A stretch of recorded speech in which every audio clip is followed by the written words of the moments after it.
जय सच्चिदानंद।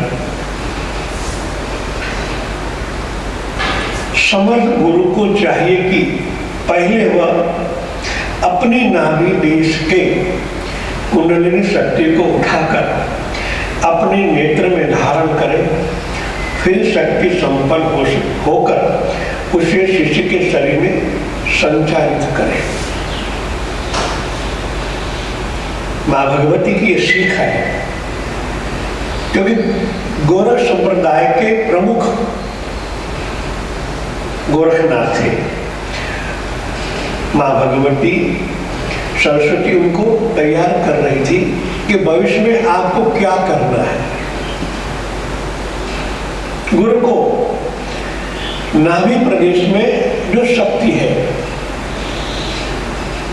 जो तेज केंद्र है, वहां से शक्ति को उजागर, सूक्ष्म मार्ग उजागर करके आज्ञा चक्र में ले आकर दोनों आंखों में उस शक्ति का प्रवाह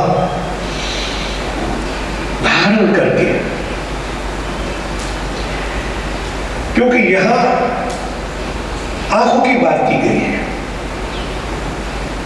शक्तिपात होता है, हाथों से भी हो सकता है, आंखों से हो सकता है, मंत्र द्वारा भी हो सकता है, मगर ज्यादातर आंख दोनों पंखुड़ी वाली के बीच में जो है, जिसको हम आज्ञा चक्र कहते हैं, पिनियल ग्लैंड कहते हैं, वहां से करने से गुरु की जो लिमिट है, जब वो अनलिमिट के साथ खुद को जोड़ देता है, अनलिमिट माने पूरे ब्रह्मांड, अनंत कोटि ब्रह्मांड की जो ऊर्जाएं हैं, ये आज्ञा चक्र से जुड़ी हुई है। ये दोनों का योग होने के बाद उनके हाथ में पूरे ब्रह्मांड की ऊर्जाएं आ जाती है। शिव चैतन्य निराकार है, इस हिसाब से गुरु को ये कार्य करना पड़ता है। नाभि से खुद की शक्ति उठाकर आज्ञा चक्र में ब्रह्मांड के साथ एक होने के बाद आंखों द्वारा शक्ति संपन्न प्रविष्ट शिष्य में होता है। जो शिष्य धारा रूप में जागृत हुई शिष्य के शरीर में पहुंचती है, वह अवश्य ही शिष्य देह में प्रवेश कर जाती है। इसलिए शास्त्र में भावितात्मा समर्थ गुरु के लिए निर्देश भी दिया गया है। कहा गया है, गु शब्द अंधकार का वाचक है, रू का अर्थ निरोध करना, अंधकार का निरोध करने के कारण विद्वान लोग उन्हें गुरु कहते हैं। जिस गुरु ने ज्ञान रूपी सलाका द्वारा अज्ञान रूपी अंधकार से अंधे हुए शिष्य के चक्षु खोल डाले हैं, उस सदगुरु महाराज को मेरा नमस्कार। यह वचनों द्वारा समर्थ गुरु की शक्ति की पुष्टि होती है और इस भ्रांति व भावितात्मा शब्द का उपयोग, भविष्य में ये उच्च आत्मा बनने वाला है। अभी जीवात्मा है, मगर भविष्य में भावितात्मा आत्मा संपन्न होता है। वो है अज्ञान को निकाल के वो शक्ति संपन्न होता है। इसलिए यहाँ भावितात्मा शब्द का उपयोग किया गया है। शक्ति तो सभी प्राणियों के शरीर में सोई हुई विद्यमान रहती है।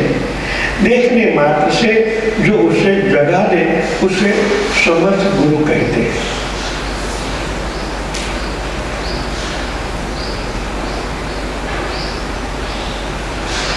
दोनों बाहों के बीच में जो स्थान है, उसे ज्ञानी जन त्रिकुटी कहते हैं।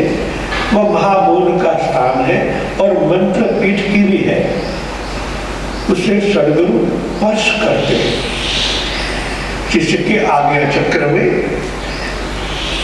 अपने हाथ ले जाकर शक्तिपात करते हैं, लेखा करते हैं, जो शीतलता का प्रतीक है, और उस हाथ उनके ऊपर रखा जाता है कि एकदम शक्तिपात से गुरु ठंडक ले से फिर गर्मी, ये दोनों को मिलाकर एक चक्रवात होता है। भगवान कृष्ण ने गीता में भी प्राण समायुक्त इस शब्द का उपयोग कहा। प्राण ठंडा है, अपान गर्म है, इस दोनों के मिलन से एक चक्रवात उत्पन्न होता है और नाभि में समान है।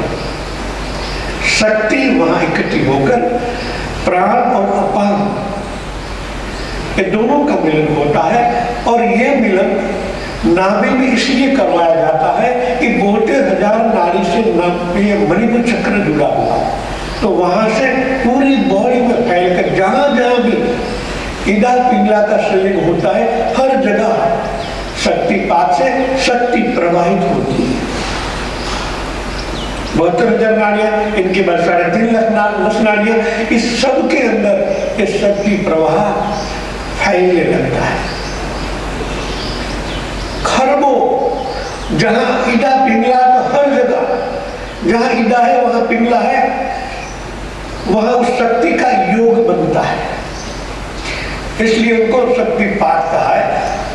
शिष्य के खरबों 75,000 अबज कोष है, उनके अंदर ये फैलने लगता है, इसलिए उनको 1.5 से 2 घंटा कम से कम लगता है।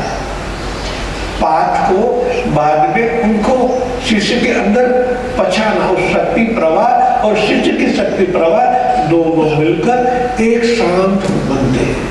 तब जाके शिष्य के अंदर अलग अलग गतिविधि होती है, अलग अलग ज्ञान की क्रियाएं होती है, अलग अलग संपन्नता प्राप्त करके शिष्य तृप्त हो जाता है। जय श्री कृष्ण।